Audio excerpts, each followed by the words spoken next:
நான் சொன்னேன் காங்கிரஸ் விலகாது அப்படின்னு. ஏன் சொல்கிறீங்கன்னாரு, காங்கிரஸ் விலகின அடுத்த நிமிஷம் இண்டி கூட்டணி உடஞ்சிரும். இண்டி கூட்டணிக்கு தலைமை தாங்கிறதே டிஎம்கே. இவர் என் சகோதரர் அப்படின்னு இவரை சொல்லி தான் ராகுல் காந்தியை அந்த கூட்டணியை இன்றைக்கும் ஸ்ட்ராங்காக வச்சுருக்கார். அந்த கூட்டணியில் இருந்தால் ராகுலுக்கு 2029 மத்தியில் ஆட்சியை பிடிக்க ஒரு வாய்ப்பு. இதில் டிஎம்கேயை விட்டு விலகினா அந்த வாய்ப்பு அவருக்கு போயிடும். ஏன்னா அந்த ஹோல் செட்டப்புடைய இது கண்ட்ரோல் வந்து ஸ்டாலின் அவர்களால் ஏற்படுத்தப்பட்டது. இவங்க எல்லாருமே இங்கே இதை மட்டுமே பேசுகிறாங்க. இங்கே எல்லாம் ஒன்றுமே இல்லை.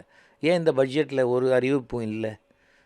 பாரதிய ஜனதாவுக்கு, மத்தியில் ஆளுகின்ற பாரதிய ஜனதாவுக்கு இந்த தேர்தல் பெரிய விஷயம் இல்லை. அவங்களுக்கு அவங்க தேர்தல் 29, 28 எண்டில் வர பட்ஜெட்டை பாருங்கள், இல்லை 29 ஜனவரியில் வர பட்ஜெட்டை பாருங்கள். அன்றைக்கி அள்ளி கொடுப்பாங்க. இன்றைக்கி தமிழ்நாடுடைய பட்டுப்புடவையே ஒன்று வாங்கியிருக்காங்க. அது ஒன்று தான் தமிழ்நாட்டுக்கு ஒரு வியாபாரம் அவங்க பண்ணது. அதை தவிர வேறு ஒன்றுமே இல்லை. ஏன் அவங்க வந்து காட்டன் புடவை கட்டினாலும் இதே தான் பண்ண போகிறாங்க. இதில் என்ன இருக்குது சொல்லுங்கள்? அதனால் சும்மா அவங்க மோடி அவர்கள், நான் 2011 நான் பார்த்து பழகிய மோடி வேறு, இன்றைக்கு நான் பார்க்கக்கூடிய அவருடைய முகம் வேறு மாதிரி இருக்குது. இப்படி ஒரு ரொம்ப கண்ணியம் மிக்க பேச்செல்லாம் தாண்டி தாறுமாறாக பேசுகிறது. டிஎம்கே ஒழிக்கணும். யாரை ஒழிக்கிறது? 75 ஆண்டுகளான ஒரு கட்சியை ஒரு 30 வருஷம் ஆன ஒரு கட்சி ஒழிச்சிட முடியுமா? ஒழிக்க முடியாது. பதவியில் நம்ம வரும்போது என்ன வேணால் பேசலாம். ஆனால் தட் இஸ் நாட் ரைட். இப்போ தாவேக்க சொல்லலை, எனக்கும் திமுகவுக்கும் போட்டி. அது எப்படி இருக்குன்னா, என் பேரன் சொல்லுவான், தாத்தா நீ நான் ஃபைட்டு வரியா அப்படிங்கிற மாதிரி தான் இருக்குது. அவருக்கு இப்போது அந்த பனையூர்லேருந்தே வெளில வரல. அவர் வரணும், மீட்டிங் போடணும். ஆச்சு இப்போ ஜனவரிக்கு முன்னாடி டிசம்பர்லேருந்தே சிஎம் தமிழ்நாடு முழுக்க சுற்றுப்பயணம் ஆரம்பிச்சிட்டாரு. கார்த்தால என்னடா வாக்கிங் வரலையே அப்படின்னா, அவர் இன்றைக்கி தஞ்சாவூரில் இருக்கார் அப்படிம்பாங்க.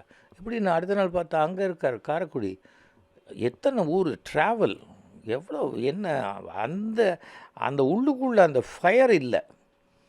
நான் ஜெயிச்சிருவேன், எங்களுக்கு வீட்டுக்கு ஒரு ஓட்டு இருக்குது. வீட்டுக்கு இன்னும் ஓட்டு எப்படி? இதென்ன குப்பை தொட்டியா? வீட்டுக்கு ஒரு குப்பை தொட்டி இருக்கிறதுக்கு ஓட்டு எப்படி இருக்கும்? வீட்டுக்கு ஒரு ஓட்டு. பசங்க இருப்பாங்க, ஆர்வமாக இருப்பாங்க, அவங்களால வந்து ஓட்டே போட மாட்டாங்க. சும்மா அன்றைக்கி விசில் அடித்து வர ஓட்டையும் கெடுத்துருவாங்க. ஏன்னா இந்த 100 மீட்டருக்குள்ளே எதுவும் இருக்கக்கூடாது. இங்கே அங்கே இந்த 101வது இடத்துல நின்று பீன்னு அடிச்சிட்ருப்பாங்க. இரிட்டேட் ஆகிடுவாங்க. அவங்களுக்கு தெரியல. சினிமா ரசிகர்கள் வேறு. 1,00,000 பேர் வந்தாங்க ஷோவுடைய மீட்டிங்க்கு காமராஜருக்கு பேசும்போது. அந்த தேர்தல் தான் காமராஜர் தோத்தார். கூட்டம் வந்து ஓட்டே மாறத்துக்கு வாய்ப்பே கிடையாது. அது தவறும். இந்த தேர்தலில் எஸ்ஐஆருக்கு பிறகு 5000 ஓட்டில் ஜெயித்தவங்க 3000 ஓட்டில் ஜெயிப்பாங்க. 2000 ஓட்டில் ஜெயித்தவங்க 800 ஓட்டு 700 ஓட்டில் ஜெயிப்பாங்க. ஒவ்வொரு ஓட்டும் முக்கியம். இன்றைக்கி திமுக வந்து 100 பேருக்கு 100 ஓட்டுக்கு ஒரு பொறுப்பாளர் போட்டிருக்கு. ஒரு தெருவில் 100 ஓட்டு இருக்குது அப்படின்னா அதுக்கு ஒரு பொறுப்பாளர். அப்போது மொத்த ஓட்டு எத்தனை இருக்கோ தமிழ்நாட்டில் அத்தனை பொறுப்பாளர்கள் போட்டிருக்காங்க. ஸோ அந்த இன்ஃப்ராஸ்ட்ரக்சர் இல்லை, அரசியல் எதுவுமே தெரியலை, பட்ஜெட்டை பற்றி ஒரு வார்த்தை சொல்லலை. உலகத்திலேயே இந்த கேமராவை நான் ஆஃப் பண்ணிவிட்டு உங்கள்கிட்ட பேட்டி கொடுத்தேன்னா அதுதான் என்டிடிவி பேட்டி. இது மாதிரி உலகத்தில் யாருமே அப்படி பேட்டி கொடுத்துருக்க மாட்டாங்க. பைத்தியக்காரத்தனமான ஒரு இது பயம். ஏன்னா என்கிட்ட ஸ்டஃப் இல்லை. எனக்கு முன்னாடி 100 கேமரா வரட்டும், 100 பேர் கேள்வி கேட்டேன், அது பதில் சொல்ல முடியும். அவரால் ஒரு கேமராவை கூட ஒரு சேனலுடைய இதை கூட, ஏன்னா ரெக்கார்டட் தான், லைவ் கூட இல்லை. சார் இது வேண்டாம் சார் ப்ளீஸ் இது கட் பண்ணியிருக்காங்க அப்படின்னு கூட சொல்ல முடியும்.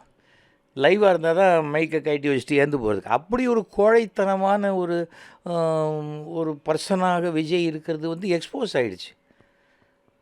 அது இதெல்லாம் பார்த்திங்கன்னா இப்போ இருக்கிற சூழ்நிலையில் திமுக மிகப்பெரிய வெற்றி, ஃபுல் மெஜாரிட்டியோடு வரும். கூட்டணியுடைய ஓட்டுக்கள், கூட்டணியுடைய சீட்டுகள்லாம் வேறு. திமுக அந்த என்ன நமக்கு 123ன்னா 123க்கு மேலே திமுக இருக்கும்.